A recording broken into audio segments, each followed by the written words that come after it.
இன்னைக்கு நம்ம பார்க்குற பாட்டு வந்து "பொட்டு வைத்த வட்டமில்லா". இது வந்து இதயம் படத்துல வர ரொம்ப ஃபேமஸான சாங்கு. இளையராஜா போட்டு பின்னிருப்பாரு. அதுல வந்துட்டு பார்த்தீங்கன்னா, சினிமாட்டோகிராஃபர் பேரு அப்துல் ரஹ்மான். அவர் வந்துட்டு செம்ம இன்னோவேட்டிவா நெறைய விஷயங்கள் பண்ணியிருப்பாரு. அது அவர் மட்டும் பண்ணாரா? இல்ல டைரக்டர் கதிரோட சேர்ந்து நெறையா பேசி அந்த மாரி காமிச்சாங்களா? இல்ல சில விஷயங்கள்லாம் வந்துட்டு அது கேமராமேன் காமிக்கும்போது, டைரக்டரோட இன்புட் அதுல இருக்கா? எப்படின்னு தெரியல. அவ்ளோ சூப்பரா இருக்கும். நெறைய விஷயங்கள் நீங்க வந்து அதுலேருந்து நெறைய எக்ஸ்ட்ராக்ட் பண்ணலாம். அந்த மாரி எடுத்திருப்பாங்க.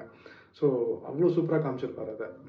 அ அதுல இன்னொரு விஷயம், இந்த பாட்டுக்கு காப்பிரைட் வரக்கூடாதுங்கிறதுக்காக, பின்னாடி இருக்கிற பேக்கிரவுண்ட் மியூசிக்கு, ஆடியோ எல்லாத்தையும் ரிமூவ் பண்ணிட்டு, வெறும் வீடியோ மட்டும் தான் போட்டு காட்டுறேன்.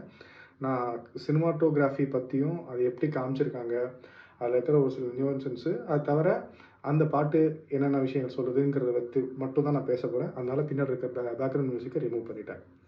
ஸோ பார்க்கலாம். இன்னும் அப்படி இருக்கும். இதில் இன்னைக்கு இவர் தான் ஹைலைட் அப்படின்னு காட்டுறதுக்காக இவர் தலைமையில் ஒரு லைட் வச்சு இவர் மட்டும் வந்து ஹைலைட் பண்ணி காமிச்சிருப்பாங்க.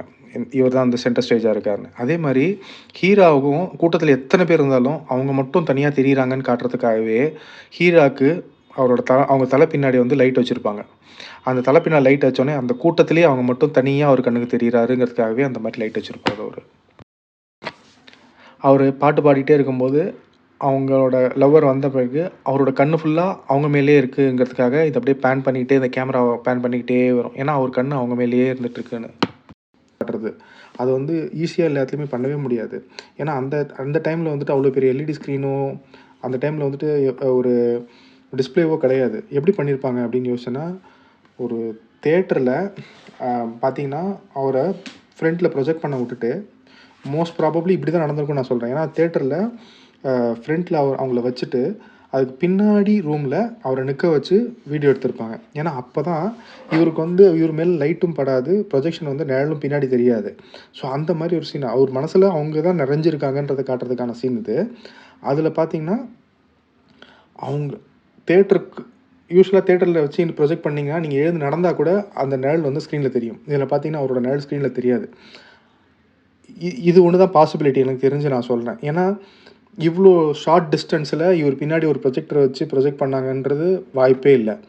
ஸோ இவர் அந்த டைமில் வந்துட்டு பார்த்தீங்கன்னா தூரத்துலேருந்து சினிமா ப்ரொஜெக்டரை வச்சு ப்ரொஜெக்ட்னா தான் இவ்வளோ பெரிய ப்ளோ அப் பிக்சரை காட்டவே முடியும். ஸோ அப்படி காட்டும்போது இல்லைனா அவ்வளோ பெரிய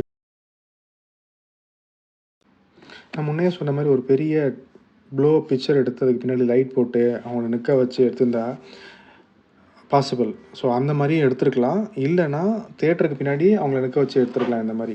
ஸோ அப்படி எடுத்தால் தான் இந்த கிளாரிட்டிக்கு ஃபோட்டோவும் வரும், அவரும் வருவார், எந்த ஒரு நிழலும் இருக்காது. அவ்வளோ டீட்டெயிலாக ஒருத்தர் முன்னாடி ஒருத்தர் பின்னாடி வச்சு எடுத்துருக்க முடியும். இது வந்து வேறு எனக்கு தெரிஞ்சு